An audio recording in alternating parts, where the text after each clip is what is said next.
Silence swallowed the private booth at the back of Castellano's restaurant like the lid of a coffin being sealed. Aleandro Castellano sat motionless in the darkness, his fingers tracing the rim of a crystal glass of whiskey he could not see but could smell, oak and smoke and something older, something that had aged in the dark. The glass was half full. He had not touched it in 20 minutes. His world had contracted to sound, to the faint vibration of the ice shifting against the crystal, to the distant hum of the kitchen exhaust 3 floors below. Around him, the restaurant breathed. Leather creaked. Silver clinked. The whisper of a server's footsteps retreated down the hallway. Rocco stood beside him like a stone statue carved from malice. Rocco had been Aleandro's lieutenant for 17 years, since the day a rival family had tried to make an example of a young man with too much ambition and not enough mercy. Rocco's suit cost $4,000. His shoes cost more than Sofia Harper made in a month. He had never blinked in front of his boss in all those years, and he did not blink now, even as the words formed in his throat like ice water. "The maid," Rocco whispered. "Again tonight. 11:47. Same as Tuesday. Same as Thursday." Aleandro's jaw tightened. A muscle flickered beneath his left eye, visible only to those who had spent years studying the invisible wounds of their commander. The scar that ran from his cheekbone to his temple, thick and silver and shaped like lightning, caught the dim amber light filtering through the booth's curtain. He had earned that scar 7 years ago in a car bomb meant to kill him. The bomb had taken his sight instead. It had not taken anything else. "Show me," Aleandro said. His voice was deep and solid like an oath, like a man swearing something into existence. Rocco moved without hesitation, pressed a phone into his boss's palm, activated the video. Aleandro did not watch, he could not, but he listened. Footsteps. Slow. Deliberate. Feminine. A leather bag scraped against something metal. A door opened. The sound of Las Vegas at night poured in, the impossible desert wind that carried heat and dust and the electrical hum of 10,000 neon signs trying to turn darkness into money. The alley behind the restaurant, Rocco continued. His voice dropped lower, more dangerous. "The streetlight is broken on purpose. She meets someone there. 23 minutes. Then she comes back inside. Changes back into her uniform. Works the rest of her shift like nothing happened." Aleandro's fingers tightened on the phone. In his world, the world he had clawed out of poverty and blood to build, secret meetings meant only one possibility. Secret meetings meant betrayal.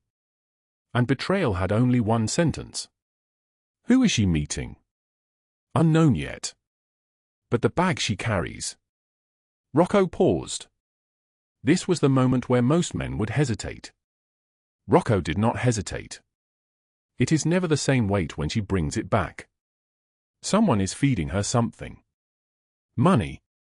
Information. A message. "In 15 years, I have never seen you let anyone operate in the shadows beneath your own roof." Aleandro turned his head slightly. Even blind, he moved like a general surveying a battlefield, like a man who could navigate by the tremor of air, by the intake of breath, by the desperate silence of men waiting for orders. His sightless eyes, pale gray like storm clouds, pointed toward the direction Rocco's voice had come from, though he was looking at something miles away, something only he could see in the absolute darkness behind his eyes. "Bring her in tomorrow," Aleandro said.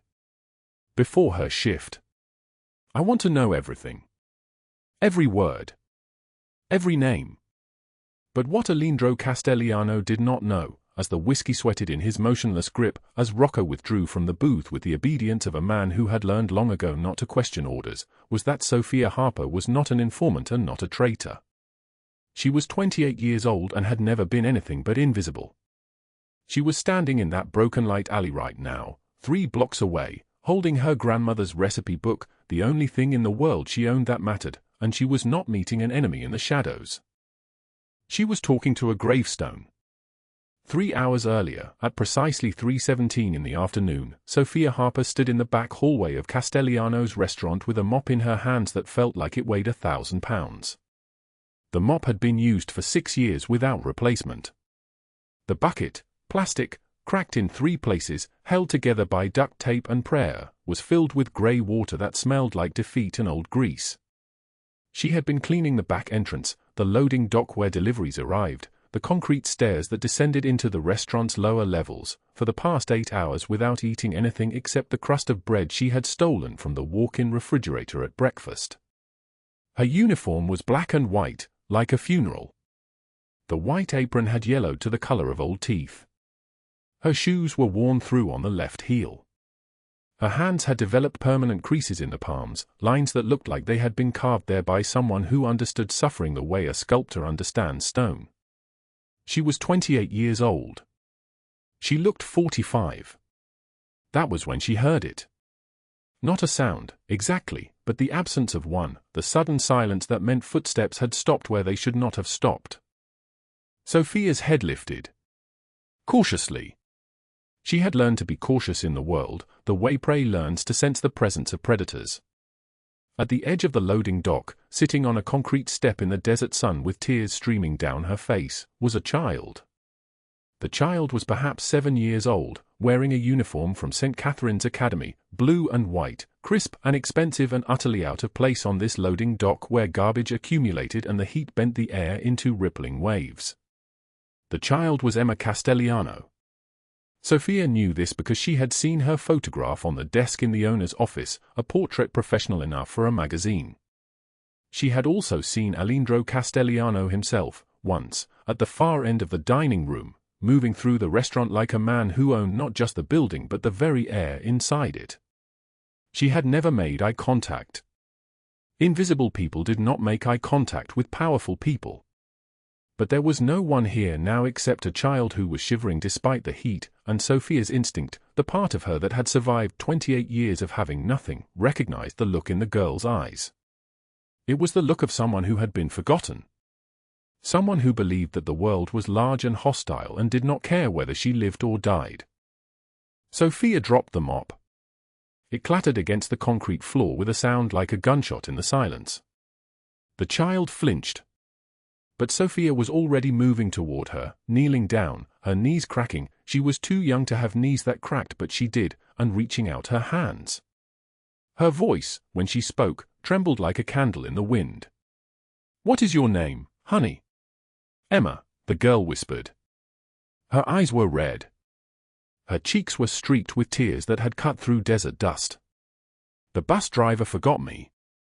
He said everyone was picked up, but I was waiting in the bathroom, and when I came out the bus was gone." Sofia's heart cracked into pieces she would never be able to reassemble. She pulled Emma against her chest without thinking about whether that was appropriate, whether she was allowed to touch the child of a man whose restaurant she cleaned for minimum wage, whether anything in her life, poor as it was, powerless as it had been made to be, qualified her to offer comfort to a child of the Castellano family. "You are not alone," Sofia said. "You are not alone anymore. I am right here." Emma sobbed once, then buried her face in Sofia's neck.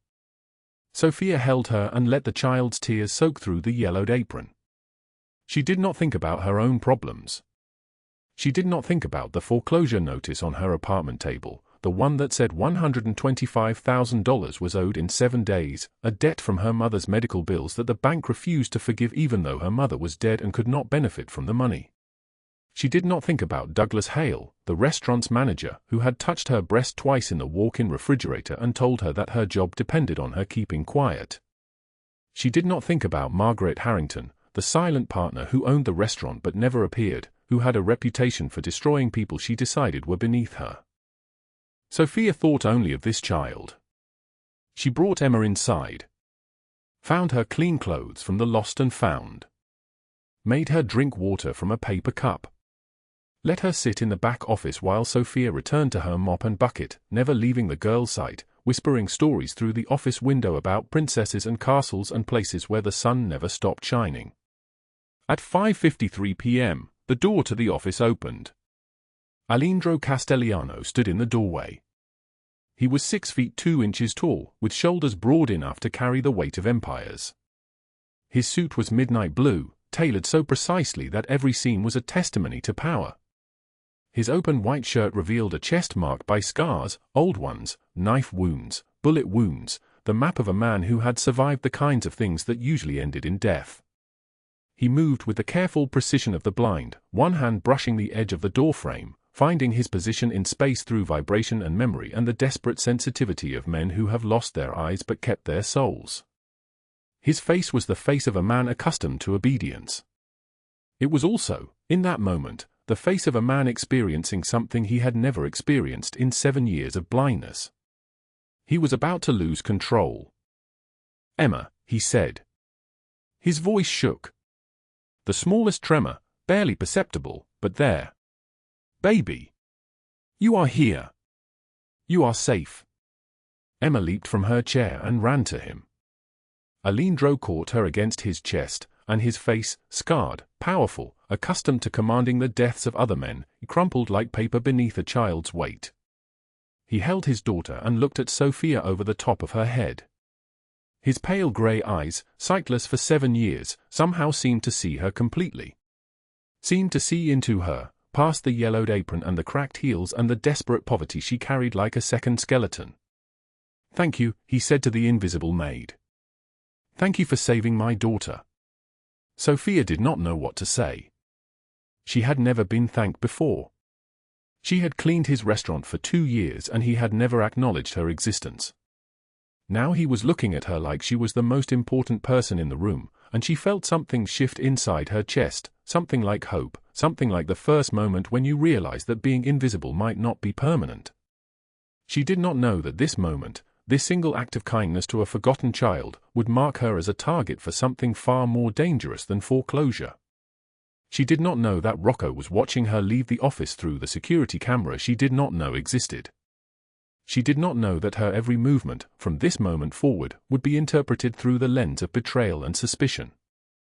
She only knew that for the first time in her life, someone powerful had seen her. And that would change everything. The sound of the loading dock door closing behind them echoed through the restaurant like a bell. The loading dock of Castelliano's Italian restaurant smelled like rain and wet concrete. Sofia Harper knelt beside a dumpster, her fingers raw and pruned from 4 hours of scrubbing, when she heard it. A sound so small it almost disappeared into the afternoon, a child crying. She froze, her brush still in her hand. The cry came again, softer this time, like something wounded trying not to be found. Sofia set down her bucket. The water inside had turned grey from the grime of 10,000 dinners served to men with guns beneath their jackets. The child sat on the concrete loading dock, shivering in a pink cardigan, her dark curls matted against her forehead. She was 7 years old, maybe 8, with tear tracks cutting through dust on her cheeks. Her pink backpack lay beside her, its straps twisted like broken arms. "Baby, what are you doing out here?" Sofia's voice came soft, the way she spoke to wounded animals. The girl looked up, her dark eyes swollen. "The bus driver forgot me. She said she would come back, but she did not come back, and it is cold and I do not know where Daddy is." Sofia did not hesitate. She never did when someone was in pain. She wrapped the child in her own cardigan, though it was thin and offered almost nothing, and carried her toward the kitchen door. The loading dock's metal surface was freezing. Her feet were numb inside shoes held together with tape. The restaurant's kitchen was chaos at 3:45 in the afternoon. 2 chefs moved like dancers between 6 burners, chopping basil with precise knife strokes, stirring sauces that cost more than Sofia's weekly wages. No one looked at her. She was invisible in the white and black uniform, just another piece of the machinery that turned money into memories for people who never noticed the hands that built it. Sofia guided the child to a corner table near the pantry, away from the main kitchen where Douglas Hale prowled like a shark looking for something to devour. She filled a ceramic mug with hot water from the tea station, the good tea, the kind reserved for the restaurant owners, and added 3 packets of cocoa powder she had stolen last week for moments exactly like this. The hot chocolate steamed between the child's small hands. "My name is Emma," the girl said, her voice still trembling. "My daddy is Aleandro Castelliano. He owns this restaurant. He is very important. Very powerful." Sofia's stomach tightened. She had worked at Castelliano's for 2 years and had never seen the owner. He was a phantom, a name whispered by men in expensive suits. A man who ordered people's deaths the way other men ordered drinks. A man with scars and a cane and eyes that supposedly saw things no one else could see, despite being blind for 7 years. "Your daddy sounds very special," Sofia said carefully. She reached into her apron pocket and pulled out the only thing she owned that mattered, a slim book with a faded leather cover, its pages yellowed and warped. Her grandmother's recipe book. Handwritten notes filled the margins in pencil, the words smudged from decades of being read while cooking. "Do you want to hear about my grandmother?" Sofia asked. Emma nodded. Sofia opened the book and pointed to a recipe for pasta carbonara, though the words blurred because she was watching the kitchen door. Watching for Douglas Hale's slick-back hair and the way his eyes moved across a room like he was pricing everything and everyone in it. She read the recipe aloud, but she also read the notes in the margins. Her grandmother's voice, preserved in pencil, "The cream must be warm but not boiling or it will break. Like trust. Like love. You must be gentle or everything falls apart. Add the egg slowly. Slowly. Do not rush. There is no recipe for patience, Stella, but there is a recipe for what happens when you do not have it." Emma laughed. A small, genuine laugh. The kind of sound that should have been impossible in a kitchen that existed to serve men who killed other men. 2 hours passed. The kitchen grew louder as dinner service approached. Sofia's shift should have ended at 4. It was now nearly 6. Douglas would notice soon. He always noticed. He would find her and ask what she was doing, and his hand would find the small of her back, and his fingers would linger there, and she would feel that familiar cold dread climb up her spine like a spider. But the child was laughing at a story about how her great-grandmother had once accidentally used salt instead of sugar and fed it to an entire wedding party. At 6:02 p.m., the loading dock door exploded open. 3 black SUVs had pulled in simultaneously, their tires screeching against wet pavement. Men in suits began to pour out, their shoulders broad and their eyes scanning, always scanning. They moved with purpose, the kind of purpose that made restaurant workers disappear into bathrooms and offices. Then he arrived. Aleandro Castelliano moved across the loading dock like a man who owned not just the ground beneath his feet but the air above it. He was tall, perhaps 6'2", with shoulders that seemed to carry weight beyond the physical. His suit was midnight blue, tailored so precisely it looked painted onto his body. An ivory shirt lay open at the collar, showing the edge of a tattoo that curved from his collarbone. His left hand held a white cane, the handle carved from what looked like bone, and he moved it in a gentle arc before each step despite the perfectly clear path. The sunglasses covered his eyes even though the sun was setting. Even though there was very little light left in the sky. Rocco walked beside him, a man whose face was split by a scar that ran from his left eye to his jaw like a crack in porcelain. His hand rested lightly on Aleandro's shoulder, not guiding but present, the way a compass needle is present for a ship that knows exactly where it is going. Emma screamed. "Daddy! Daddy! Daddy!" She threw herself from the table so hard her chair tipped backward. Her pink backpack fell to the floor. She ran across the loading dock with her small legs moving as fast as they could, and Aleandro Castelliano, the blind Mafia boss of Las Vegas, lowered his cane and opened his arms. Emma collided with him at full speed. He knelt, bringing himself to her level, his hands finding her face with the precision of a man who knew every contour of his daughter's bones. "Emma. Baby. Are you hurt?" His voice was deep and layered, like water running over stones. Like thunder that had learned to whisper. "No, Daddy. No, I am not hurt. The bus driver forgot me but Sofia." Emma grabbed his hand and pulled him toward the kitchen. "Sofia gave me chocolate and read me stories about her grandmother and the chocolate was warm and Sofia was nice and she stayed with me and did not leave me alone." Rocco's hand went to something beneath his jacket. His eyes found Sofia, assessed her, calculated whether she was a threat or a tool or something in between. Aleandro Castelliano stood, his hand still resting on his daughter's shoulder. He turned toward the sound of Sofia's breathing. She had stopped breathing normally around the time the SUVs arrived. Now she was taking small, careful breaths, the way prey animals breathe when a predator is near but has not yet decided to strike. "What is your name?" His voice was soft. Impossibly soft. Sofia opened her mouth. Nothing came out. She was aware of her appearance in a sudden, nauseating way. Her black and white maid uniform was water-stained and torn at the hem. Her hands were raw and red, her knuckles swollen from scrubbing. Her hair had come loose from its clip and hung in dirty strings around her face. She smelled like bleach and desperation. "Sofia," she whispered. "My name is Sofia Harper." "Sofia Harper," he repeated, and the way he said her name made it sound like something precious. Like something that mattered. "You stayed with my daughter when she was afraid." She was cold. She was alone. I did not know who she was. I did not know. You did not need to know who she was to help her. Aleandro's hand still rested on Emma's shoulder, and his pale grey eyes, sightless for 7 years but somehow seeing straight through her, fixed on the place where he had heard her voice come from. "Thank you for protecting what matters most to me in this world." He turned Emma's hand in his, and walked toward the waiting SUVs.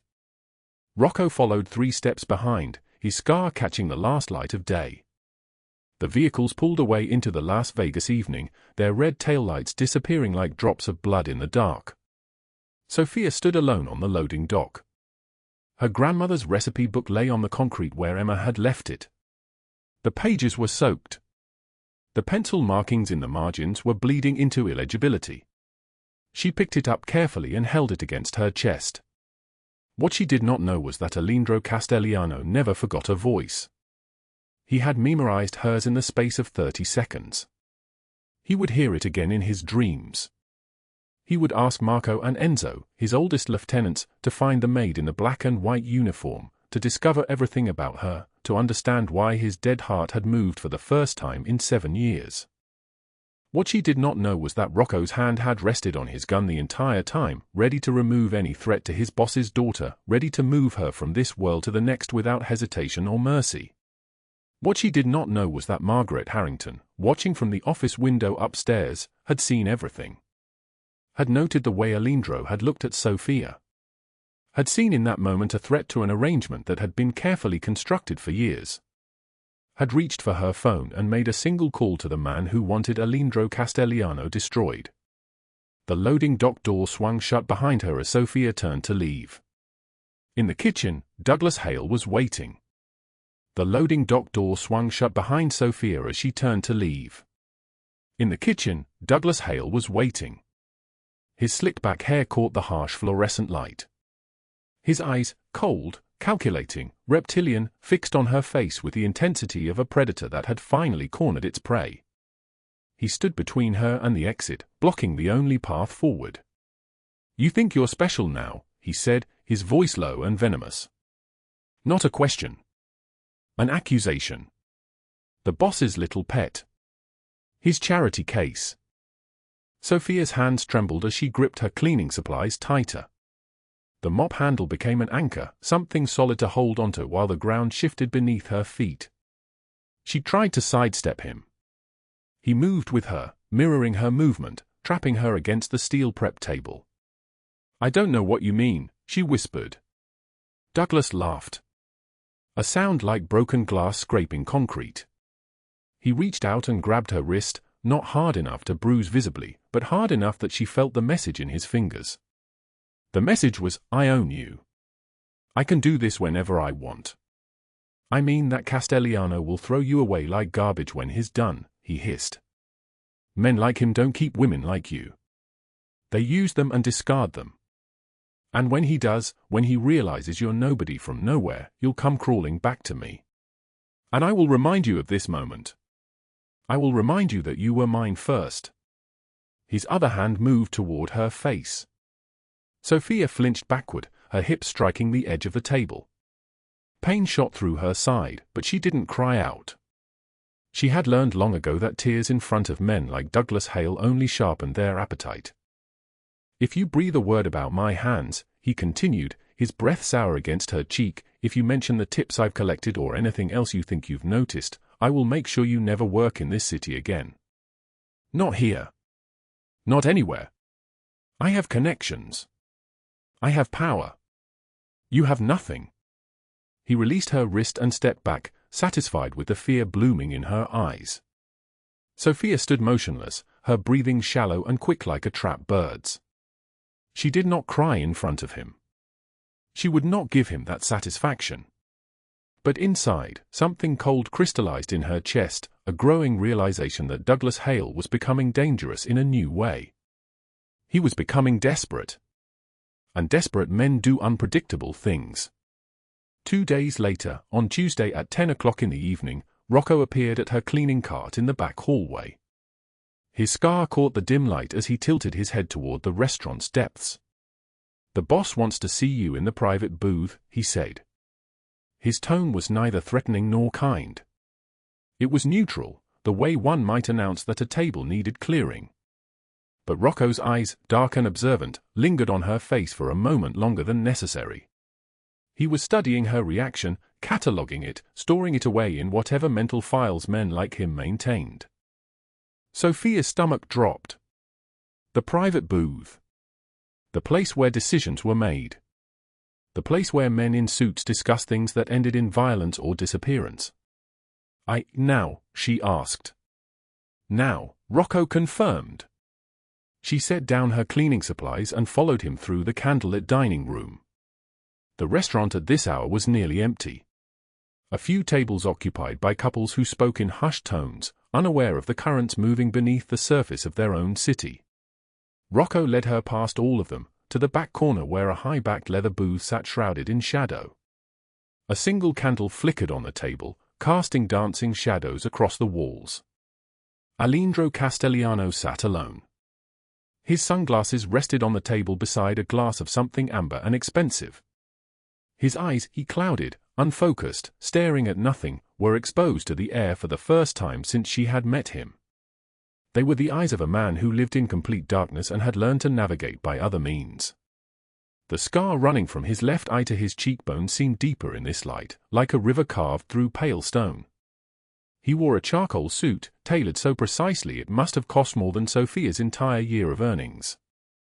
The white shirt beneath was open at the collar, revealing a chest marked with the kind of power that came from years of command. A gold watch caught the candlelight on his left wrist.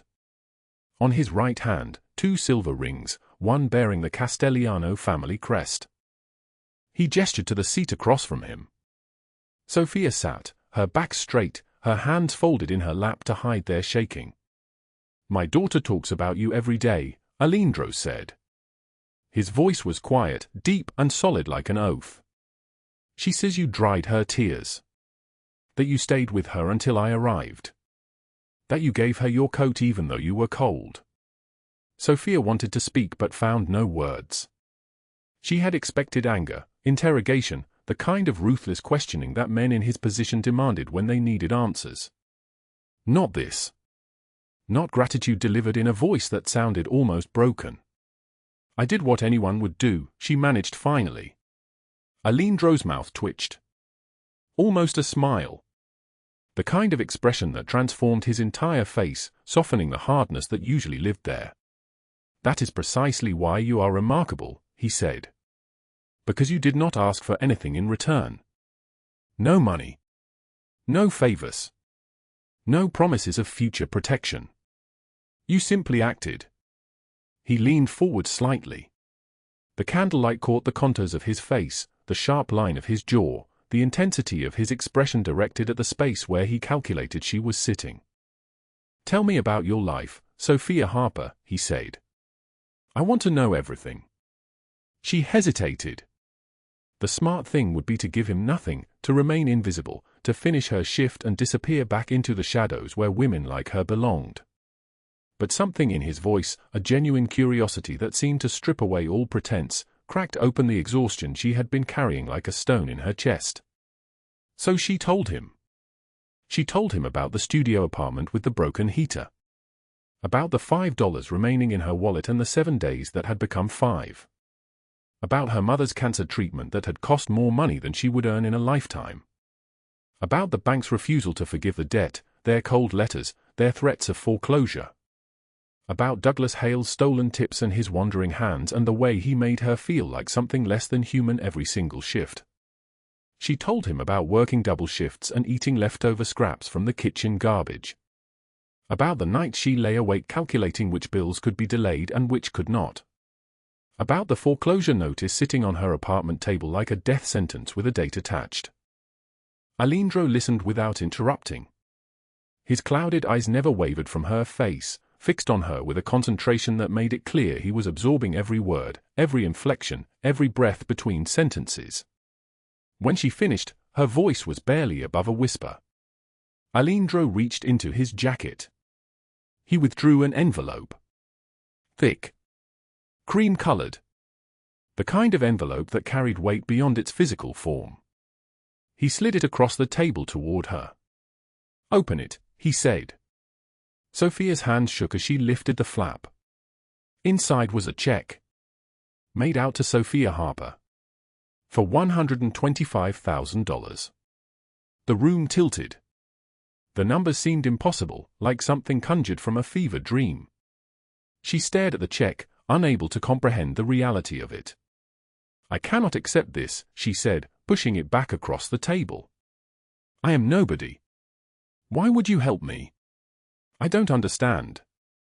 Aleandro's face hardened. Not with anger, but with something deeper. Something like resolve. "Because you protected my daughter without knowing who I was," he said.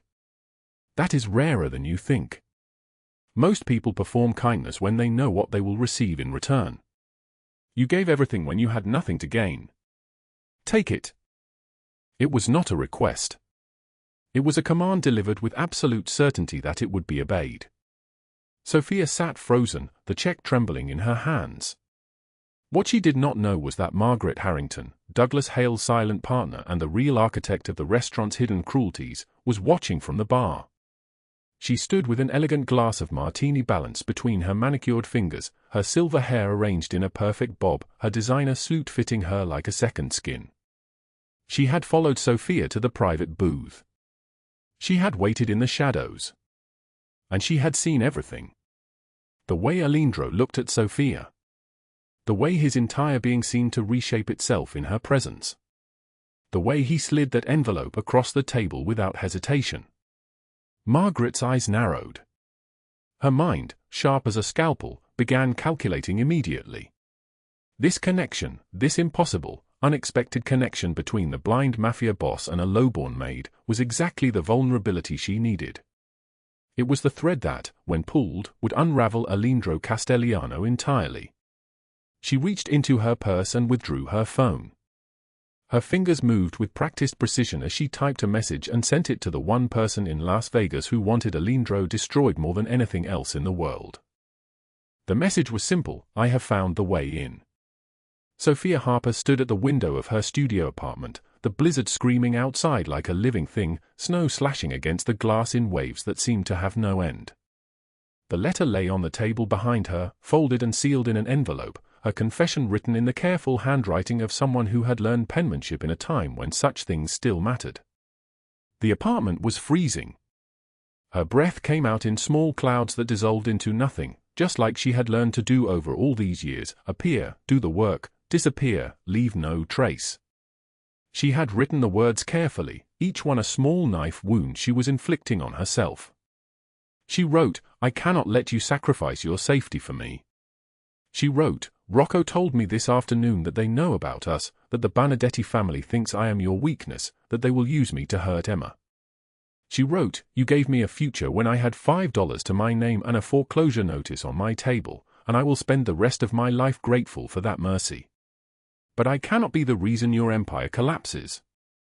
The recipe book, her grandmother's, the only valuable thing she owned, sat wrapped in brown paper beside the letter.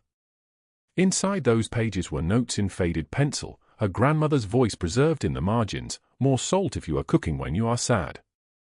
The flavors need to be braver then." Sofia had pressed her face against those pages 1,000 times in the last year, trying to feel her grandmother's hands, her grandmother's certainty that life could be more than survival. She reached for her coat, a thin thing purchased from a thrift store, and pulled it on.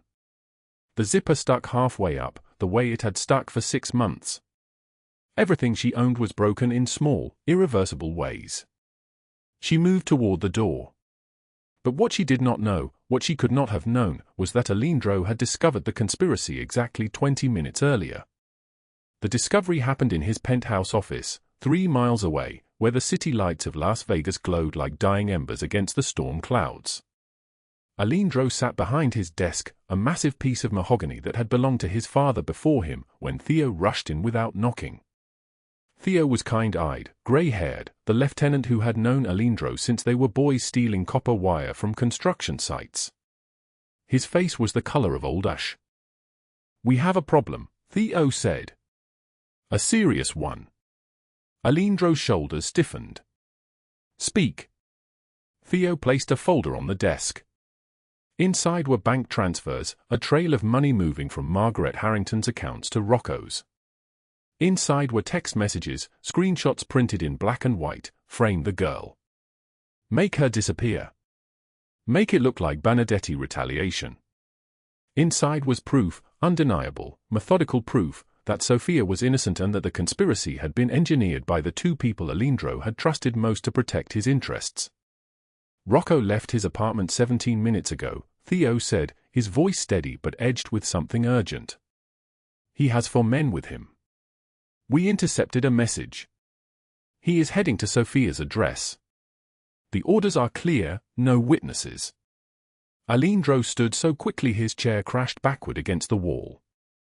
The sound echoed through the penthouse like a gunshot in a cathedral. His hand moved to his cane, but his body was already moving, already knowing the direction without sight, already operating on something deeper than navigation. His jaw clenched so hard Theo could see the muscle working beneath the skin. "Get the cars," Aleandro said. "Now. The roads are bad. The blizzard. Now, Theo." Theo had worked for Aleandro Castellano for 37 years. He had never heard that tone before. It was the voice of a man whose entire world had shifted on its axis in the space of a single breath. Theo ran. 3 miles away, in an apartment building on the corner of Fremont and 4th, Sofia descended the stairwell. The hallway was dark, lit only by a flickering bulb that buzzed like an insect trapped in glass. Her footsteps echoed. She was thinking about Emma, about how the little girl had asked her yesterday if she would come back on Sunday for pancakes. Sofia had said yes, and Emma had believed her the way only children believe, with absolute certainty that the world would align itself to make promises come true. Then the footsteps started behind her. Heavy boots. Multiple men. Sofia froze mid-step, one hand on the railing. The footsteps grew louder, echoing up through the concrete stairwell from the ground floor. A voice called out, Rocco's voice, smooth and poisonous, "Find the maid. She is in 3B. No witnesses." Sofia's body moved before her mind could catch up. She turned and ran back up the stairs, taking them 2 at a time, her lungs burning, her heart hammering against her ribs like it was trying to escape her body. She reached her apartment door, fumbled with the lock, got it open, slammed it shut behind her, turned the deadbolt. They were coming. She could hear them climbing now, their pace unhurried, deliberate. They knew where she was. There was nowhere to go. Sofia backed away from the door. The apartment was so small she could cross it in 8 steps. She had 6 months of rent paid forward. No, that was a lie. She had 3 months, and after that there was nothing.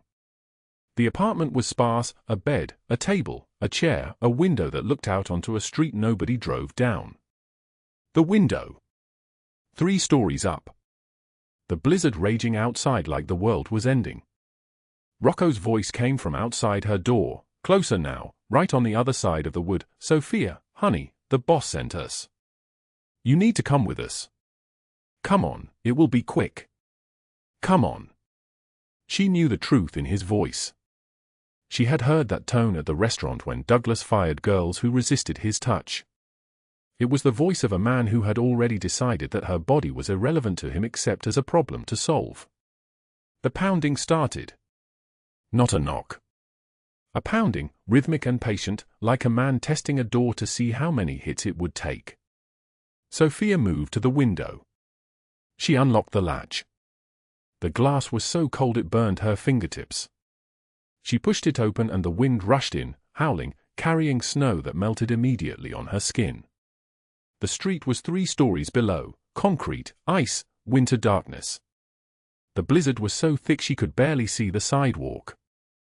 She put one leg over the sill. The door cracked. Wood splitting at the hinges. She could hear Rocco's breathing now, could hear him counting down the seconds until he reached her.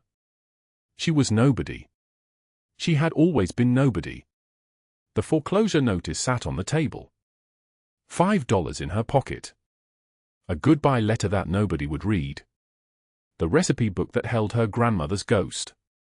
This was how it ended, not with mercy, but with erasure, with becoming one of the missing persons nobody bothered to search for, just another girl who had disappeared in the desert. Then, headlights. Bright, cutting through the blizzard like knives through silk. 3 black SUVs screeched to a stop on the street below, tires spinning on ice. Car doors slammed open. A voice cut through the wind and snow and storm, a roar that shook the frozen air. Sofia. Aleandro's voice. Impossible. Aleandro's voice, and in it was something raw and terrified and absolutely certain. Sofia gasped and pulled back from the window. Her leg came back inside. She stumbled away from the sill just as the apartment door cracked fully open and Rocco rushed in, gun drawn, and then 12 men in black tactical gear poured through the stairwell like ghosts. Silent and lethal and moving with the precision of men who had done this 1,000 times. Theo led them, his kind eyes now hard as diamonds. He had his gun trained on Rocco before Rocco even knew they were there. Rocco spun, weapon rising, but Theo's men grabbed him, 3 of them, moving together, slamming him against the wall so hard his gun clattered to the floor. His body crumpled.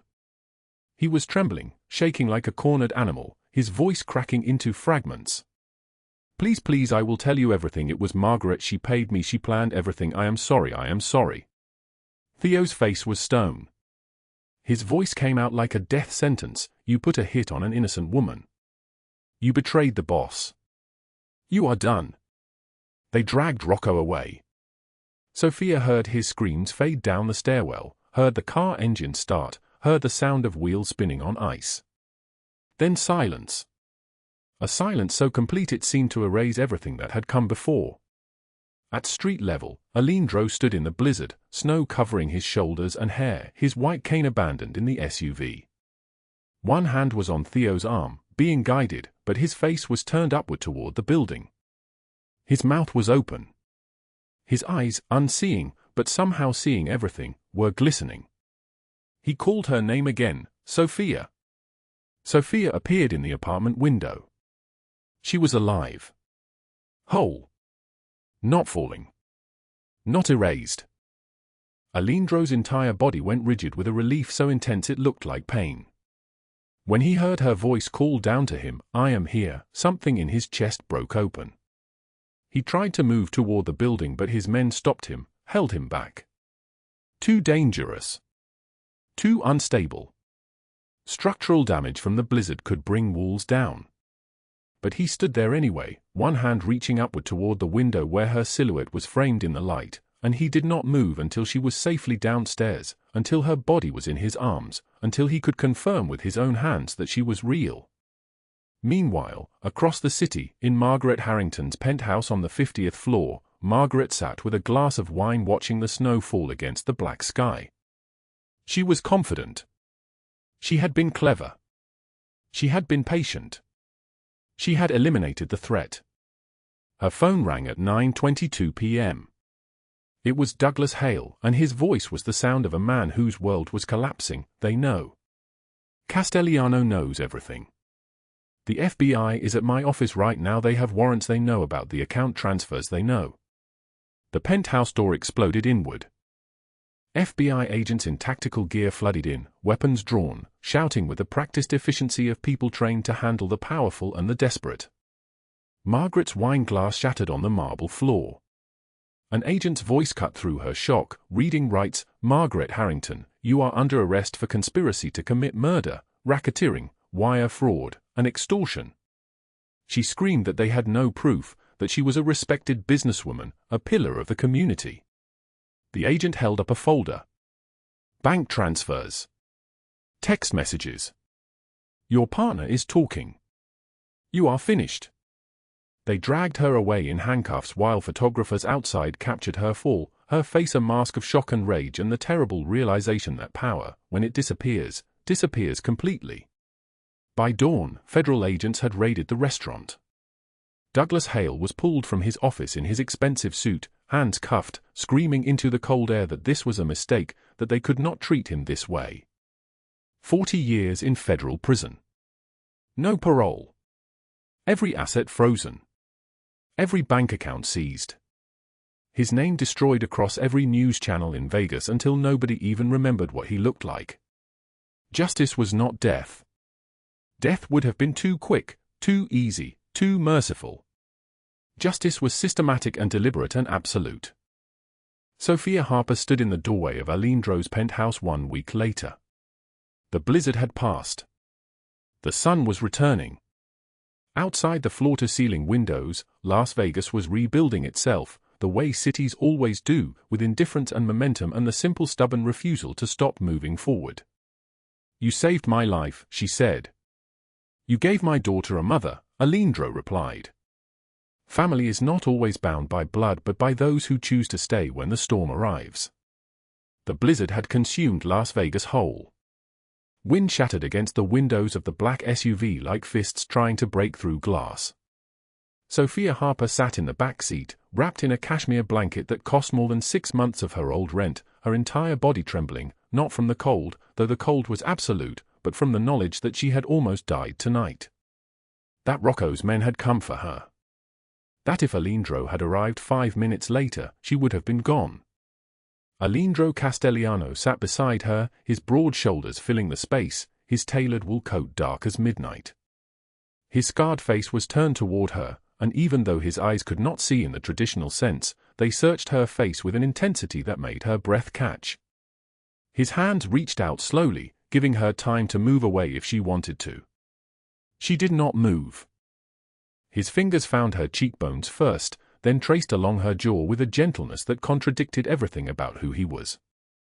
His touch was tentative, almost reverent, as if he was confirming that she was real, that she had not shattered into nothing the moment Rocco's men broke down her apartment door. "You are here," he whispered. His voice cracked like ice under pressure. "You are whole." Sofia could not speak. Her tears came silently, streaming down her face in rivers she could not dam. When his fingers felt the wetness on her skin, something inside Aleandro Castellano broke open. His shoulders began to shake. His breath came in ragged, uneven gasps, the sound of a man who had spent his entire life learning to survive without needing anyone, suddenly discovering that need was not weakness but the only truth that mattered. He pulled Sofia against his chest, and she felt his entire body trembling, felt the rapid hammer of his heartbeat against her ear. "I thought I lost you," he said into her hair. "I thought I was too late." "You came," Sofia whispered. "You came." "I came because," he stopped, his jaw working as if the words were physical objects he had to force into existence. "I thought I lost you, and I broke. 15 years, Sofia. 15 years I trusted Rocco. Rocco, who was there when my father broke my hands. Rocco, who bled beside me. And the one person who deserved my trust, the one person who was real, I almost killed you because I was blind in more ways than one." Sofia pulled back just enough to see his face. His eyes were wet, glistening in the darkness of the SUV. This man, the most feared crime lord in Las Vegas, the man who had built an empire from rubble and violence, was crying. Not with restraint, but with the raw abandon of someone who had finally surrendered to a truth too large to contain. "You are not blind," Sofia said, and she took his scarred face in her hands. You see more than anyone. You see what everyone else misses. You saw me when I was invisible. In the front seat, Theo gripped the steering wheel so tightly his knuckles turned white. In 15 years of service to Aleandro Castelliano, he had never witnessed this. Had never seen his boss vulnerable. Had never heard him cry. Theo's eyes fixed on the road ahead, giving them privacy in the only way he knew how. Sofia remembered the letter then. It was still in her pocket, crumpled and worn from being folded and refolded 100 times. She withdrew it with shaking hands and unfolded it slowly, the paper crinkling in the silence of the SUV. I wrote this, she said. Tonight. Before Rocco's men came. Sofia. Let me read it. Please. He nodded, and she began to speak the words she had written in desperation and love and the terrible belief that the only way to protect him was to disappear from his life entirely. I have loved you since the night you saved your daughter. Since the night you chose to trust me when the whole world told you that trust was a weapon someone would use to destroy you. I am leaving because staying means dragging you into danger. Because being close to me means Rocco will use me against you, will make me a weapon, will turn my love into your weakness. I cannot do that. I cannot be the reason you fall. So I am leaving, and I am taking this pain with me, and I am hoping that somewhere in the future, you will forgive me for not being strong enough to stay. Her voice broke on the last word. She folded the letter carefully and placed it back in her pocket. Aleandro's hands found hers. His grip was firm, desperate, absolute. You were going to leave to protect me, he said. It was not a question. Yes. Sofia, listen to me. I have spent my entire life protecting people. My daughter. My men. My empire. I have never needed protection. But you, his voice caught again, and he paused, gathering himself. You make me want to be more than the monster I built. You make me feel like the man I was supposed to be before my father's fists taught me to survive instead of live. And I will not let you leave. Not now. Not ever. Sofia reached into her jacket and withdrew the small book she had been carrying since the night everything began. The leather cover was worn, the pages marked with notes in her grandmother's flowing handwriting. She placed it in Aleandro's hands. I was going to leave this for you, she said. So you would have something to remember me by. Aleandro's fingers traced the cover, the embossed letters of her grandmother's name, the worn spine that spoke of years of use and love. He clutched it as if it was the most valuable thing anyone had ever given him. I do not need a book to remember you, he said quietly. I memorized your voice the first day. I memorized the way you breathe when you are frightened and the way you say my name like it is a prayer. But I will keep this anyway, because it is yours.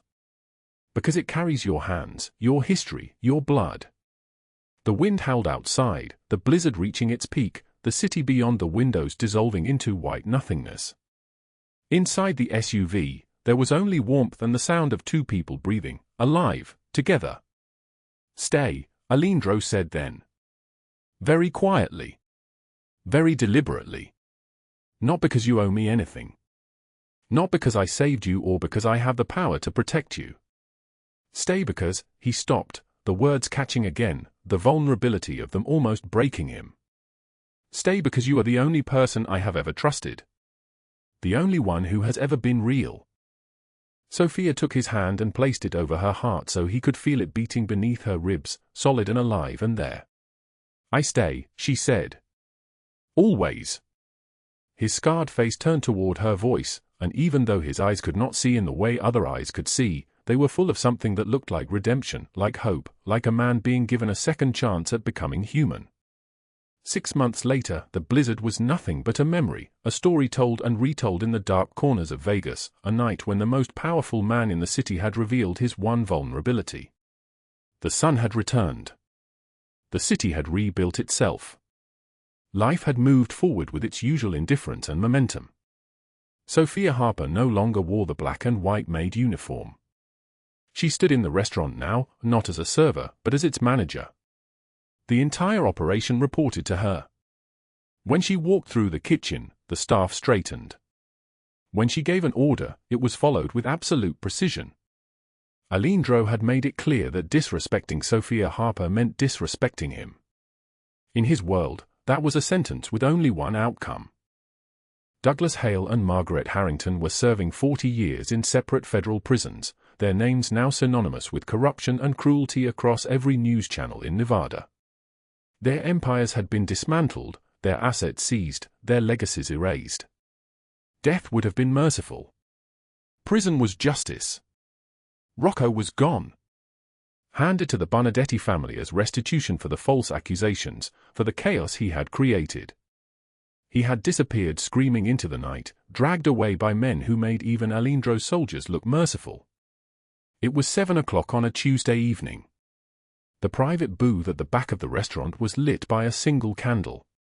Emma, now 8 years old, sat between Sofia and Aleandro, her small voice working through the Italian words written in Sofia's grandmother's recipe book.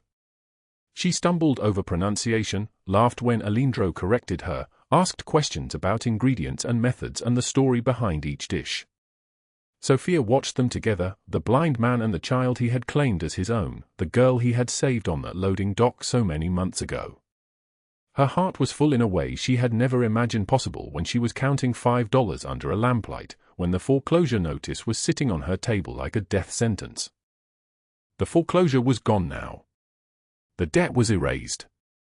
She had a home, not just an apartment, but a place in his world, beside him, part of his family. Aleandro reached across the table without hesitation. His hand found Sofia's with the precision of someone who had memorized exactly where she sat, exactly how far to reach. His fingers laced through hers. "I spent 7 years in darkness learning to survive without sight," he said, his voice steady and strong. "But I was blind in worse ways, Sofia. Blind to who deserved trust. Blind to what actually mattered. You taught me to see again." Sofia squeezed his hand, brought it to her lips, pressed a kiss there. "You taught me that being invisible does not mean being worthless," she said. "You taught me that I deserve to be seen."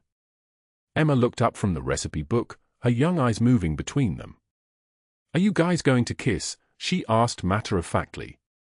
"It is kind of gross, but I do not mind." Both adults laughed, a sound like music, like healing, like a future being built one moment at a time. "Maybe later, Principessa," Aleandro said, grinning in a way his men had never seen. "For now, keep reading. Tell me about the next recipe." Emma turned back to the book, her voice continuing the story her great-grandmother had written into its pages so many years ago. Family is not always bound by blood, but by those who choose to stay when the storm arrives. If this story moved your heart, drop a like and share it with someone who needs to remember that trust is earned in the smallest moments and proven in the darkest storms. Subscribe because tomorrow, we have another story waiting, one that will break you open and put you back together. See you then.